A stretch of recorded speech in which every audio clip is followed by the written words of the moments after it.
simply defined as an expression of skill or imagination. While venturing deeper into this aspect, we notice that it has variety of forms to it. It can range anywhere from sculpture making to calligraphy to photography.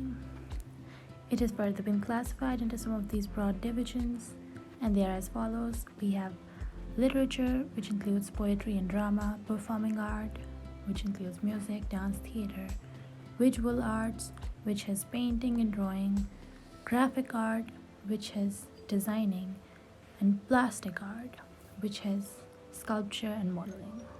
This is merely a formality because even when I mentioned several genres, I basically just mentioned like 5% of it. Having an inclination towards at least one of the said categories, you are already one step ahead. So, here I'm going to pose a little question. We have why should I learn art?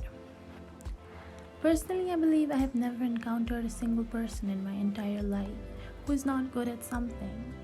And by something, I don't mean they hold a pencil in their hand and create Mona Lisa.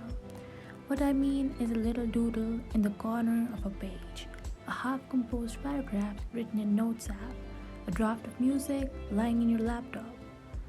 You don't necessarily need to take your skill to a professional level. It can be your little coping mechanism, a light that guides you when you want to escape. And as a starter, you don't necessarily need to produce bulk in one day. You can be a little inconsistent. But trust me, with time, it'll be a part of you. It would be something that you can never get rid of. Not that you would want to. So, somewhere, I believe almost every person already has a head start. But if you don't, it's completely fine. In fact, the next question that I'm going to explore is for you. We have where do I start? Well, given that art is a really inclusive field, I would say that you should give at least few of the subdivisions a try.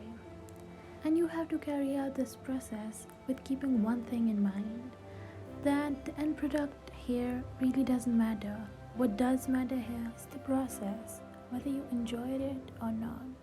And this should basically come to you as a therapy and not as a burden. Now, let's say you start with music or digital art and you acquire your basic knowledge from YouTube and start collecting websites for freshers. And eventually, when you are midway there, you realize that you are already filled up with thoughts of opening an art page or a music account. That even though the research was really tiring and fatiguing, you kind of really enjoyed it. Well, there goes your skill.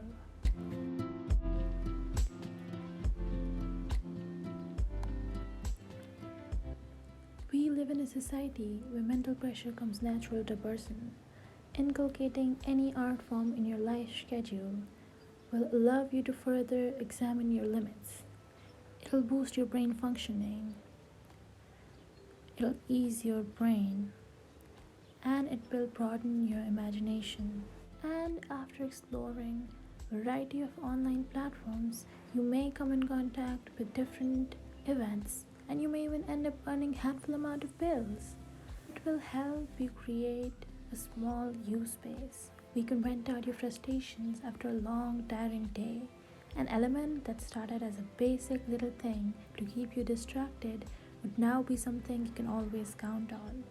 It's really just about beginning from somewhere. Rest of the components accompany on their own. You don't have to visit art galleries daily or have a first-hand education from a professional art teacher.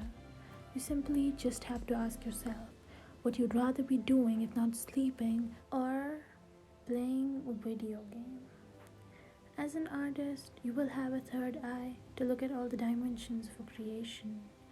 Plus, artists are kind of really mysterious and cool, so there's that.